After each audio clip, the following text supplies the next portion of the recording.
Toshakhana case में chairman PTI की सजा मुअत्तली का केस का फैसला कुछ देर बाद सुना जाएगा। गुज़िश्ता समाअत के मौका पर इलेक्शन कमीशन के वकील ने दलाइल में कहा कि ये करप्ट प्रैक्टिसेस का केस है। चेयरमैन पीटीआई 44 में से सिर्फ 4 समाअतों पर अदालत आए। इनकी यह दलील मान भी लें कि सेशन कोर्ट ट्रायल की मजाज नहीं तो मजिस्ट्रेट की स्क्रूटनी के बाद ट्रायल तो सेशन कोर्ट ने ही करना था।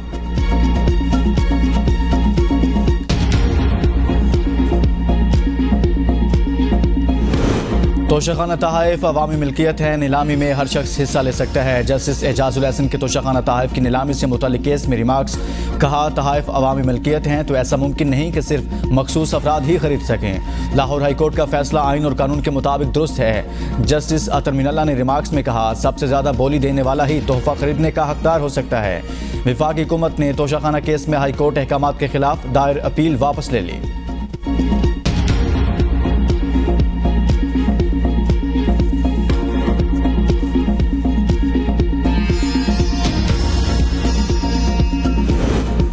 सुप्रीम कोर्ट नैब तरमीम केस में फुल कोर्ट बनेगा, यह फैसला महफूज होगा। सुप्रीम कोर्ट में चेयरमैन पीटीआई की नैब तरमीम के खिलाफ दरख्वास्त पर अहम समाअत आज होगी।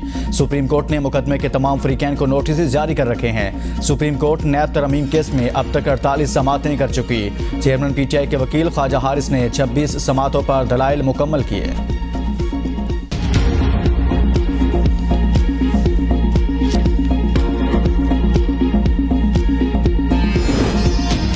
साइफर केस में असद उमर की हिफाजती जमानत में 14 सितंबर तक तोसी। केस की समाअत ऑफिशियल सीक्रेट एक्ट अदालत के जज अबुल हसनात जुल्करनैन ने की। असद उमर की जानिब से वकील बाबर अवान अदालत पेश हुए। अदालत ने असद उमर को शामिल तफ्तीश होने का हुक्म दे दिया। असद उमर ने साइफर केस में हिफाजती जमानत ले रखी थी।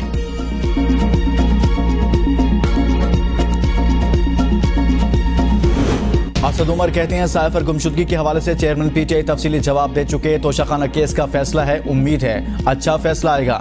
अदालत में पेशी के दौरान सहाफ़ी से गुफ्तगू से उनका कहना था, असल साइफर क्लासिफाइड डॉक्यूमेंट वजारत खारजा से बाहर नहीं निकलता। जिसके पास भी होगी कॉपी या ट्रांसक्रिप्ट होगा। गरीब तो पहले ही तबाहाल था, अब मुतवस्सित तबका और सफ़ेद पोश भी इज्जत की जिंदगी नहीं गुजार सकता। ईमान मजारी का हिफाजती जमानत के लिए इस्लामाबाद हाई कोर्ट से रुजू। अदालत में दरख्वास्त दायर। दरख्वास्त में सेक्रेटरी दाखिला आईटी इस्लामाबाद, सुप्रिटेंडेंट अडियाला जेल, एफआईए को फरीक बनाया गया है। दरख्वास्त में इस्तदा की गई है, ईमान मजारी मुकदमात की तफ्तीश में मुकम्मल ताउन करने के लिए भी तैयार हैं। ईमान मजारी की इंसदाद दहशतगर्दी अदालत में पेशी। अदालत ने जिस्मानी रिमांड की इस्तदा पर फैसला महफूज कर लिया।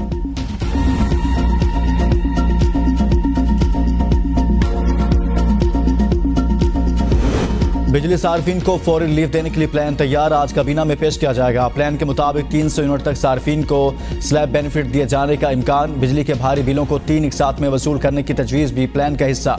बिलों का कुछ हिस्सा मौसम सरमा में बकाया जात की सूरत में लिया जाएगा। बिजली की तकसीमकार कंपनियों के टैक्सेस में कमी करने का भी इम्कान। समाही एडजस्टमेंट सरचार्ज के लिए वजारत खजाना और नेपरा से राय ली जाएगी।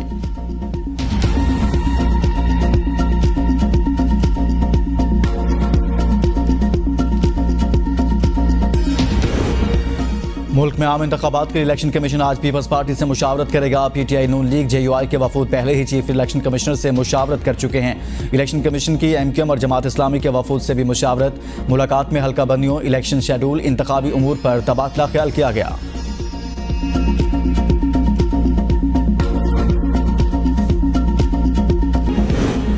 निगरान हुकूमत आते ही मुल्क भर में बड़े पैमाने पर तकर्रियाँ और तबादले शुरू। डायरेक्टर एफआईए मुजाहिद अकबर इस्लामाबाद से कराची तैनात। एहसान मंजूर डायरेक्टर एफआईए बलोचिस्तान से director training FIA academy Islamabad तैनात।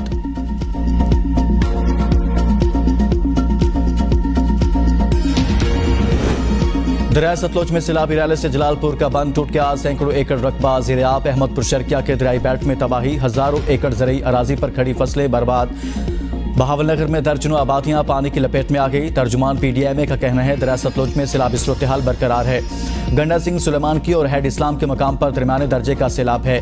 गंडा सिंह के मकाम पर पानी का बहाव 1,08,000 क्यूसिक रिकॉर्ड। पंजाब के दीगर दरियाओं में पानी का बहाव नॉर्मल है।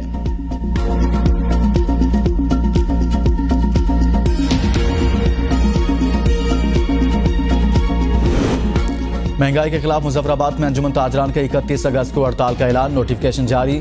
सिक्योरिटी खदशात के पेश नजर पेट्रोल पंप्स बंद रखने का फैसला। पंप्स पर दौरान हड़ताल इमरजेंसी सर्विस जारी रहेगी। Azad Kashmir petroleum dealers association ने इस हवाले से कमिश्नर मुजफ्फराबाद को मकतूब तहरीर कर दिया।